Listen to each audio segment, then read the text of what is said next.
जहाँ गंगा यमुना सरस्वती का संगम है।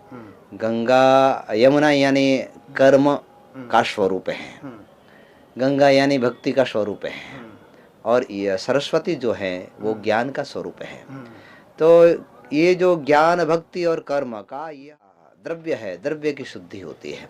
तो तन की शुद्धि, मन की शुद्धि और धन की शुद्धि, ये तीनों की तीनों यहाँ कुंभ में हो रही है।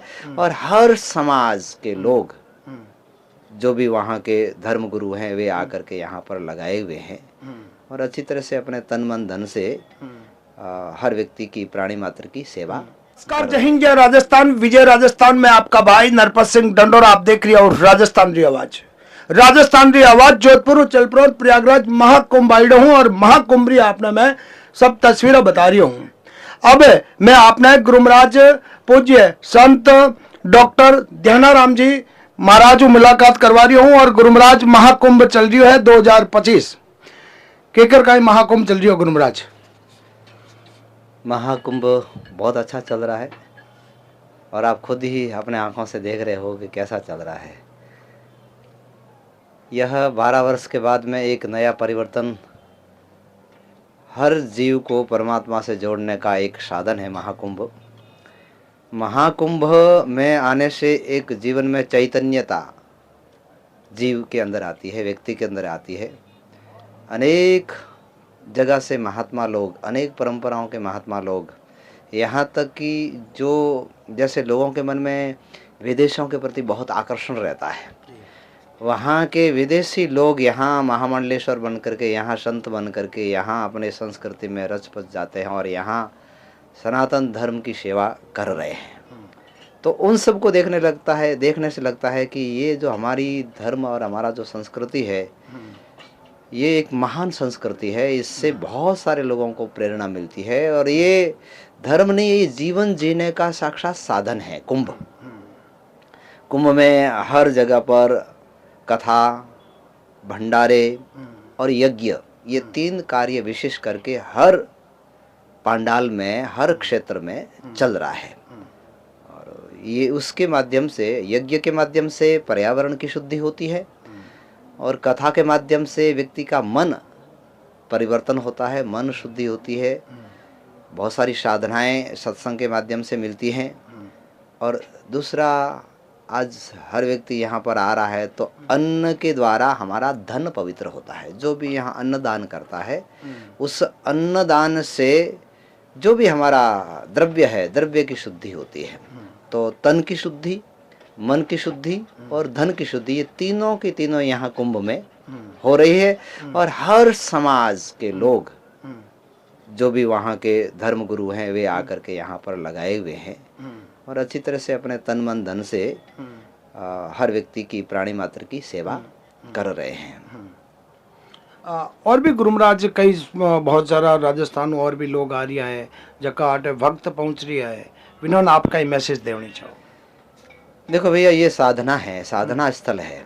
ये जो प्रयागराज है, जहाँ गंगा यमुना सरस्वती का संगम है।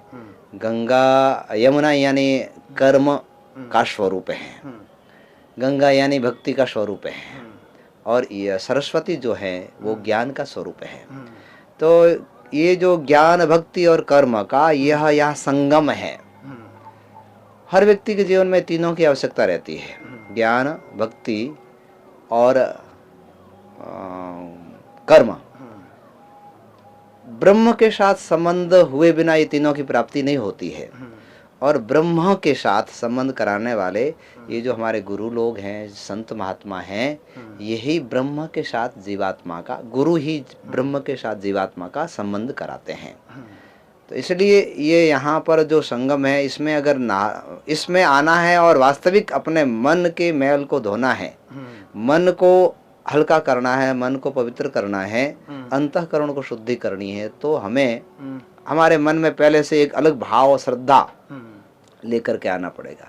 गीता में भगवान ने कहा, श्रद्धावान लभते ज्ञानम तत्परः संयतेन्द्रियः।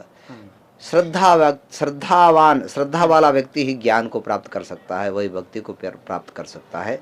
बिना श्रद्धा किसी को कुछ भी नहीं मिल सकता, चाहे वो कोई कहीं पर भी चला जाए, बड़े महात्मा के साथ चला जाए तो भी उनको वह ज्ञान की प्राप्ति नहीं होती। तो यहाँ ज्ञान, कर्म और भक्ति तीनों ही मिल रही है।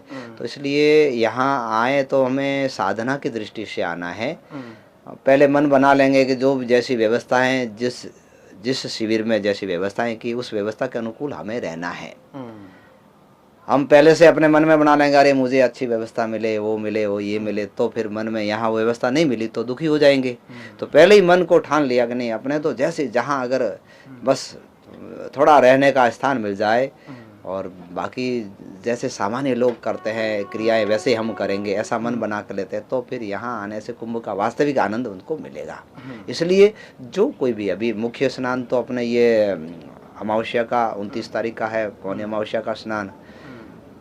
तो इस स्नान में अभी बहुत सारे लोग आ रहे हैं, बहुत सारे लोग आ गए, तो उन सब से भी यही है, बहुत सारे लोग अभी आने वाले हैं। तृतीया बसंत पंचमी के स्नान के लिए आने वाले हैं, माघ मास की पूर्णिमा का स्नान करने के लिए आने वाले हैं। तो आप जो भी आए वो ऐसा है, मन को एकदम जैसे हम ढलेंगे वैसे, जैसे हमें ढालेगा वैसे हम ढल जाएंगे, मन ऐसा बना के आ जाएंगे। तो आपको इतना आनंद मिलेगा यहाँ पर, 25 किलोमीटर चलने के बाद में भी आपके मन में दुख नहीं होगा। यहाँ आ गए और आने के बाद में आपको कुछ सुविधा नहीं मिली तो भी आपके मन में दुख नहीं होगा, आपके मन में प्रसन्नता होगी, तो इतनी तो सुविधा मुझे मिली है। तो इसलिए मन को हल्का, मन को सहज बना करके आना है, उससे आपकी जो यात्रा है वह सफल हो जाएगी कुंभ की। देख लो, मैं अपने पूज्य गुरुमराज बात करवा रही हूँ। और गुरुमराज री अगर मैं बात करूँ तो गुरुमराज रे ब्रह्मा शब्द माता PhD करियोड़ी है, और जिन टाइम PhD करिया था उन टाइम गुरुमराज कई विदेशी देशों भी यात्रा करियोड़ी है, और थाईलैंड और कई देशों में गुरुमराज ब्रह्मा शब्द जिन टाइम PhD कर रहा था उन कई देशों में गुरुमराज जापरान और ब्रह्मा शब्द बारे मैंने रिसर्च करियोड़ा है। अब आपने मैं प्रयागराज महाकुंभ की तस्वीरें बताई हूँ, और कई प्रयागराज महाकुंभ में कई साधु संत सन्यासी और एक बहुत बड़ा साधु संत सन्यासी और अपन दर्शन करने भी मौका मिल रही है। जय हिंद, जय राजस्थान, विजय राजस्थान में आप भाई नरपत सिंह डंडोरा आप देख रही हो, और राजस्थान की आवाज़। जय हिंद, जय भारत।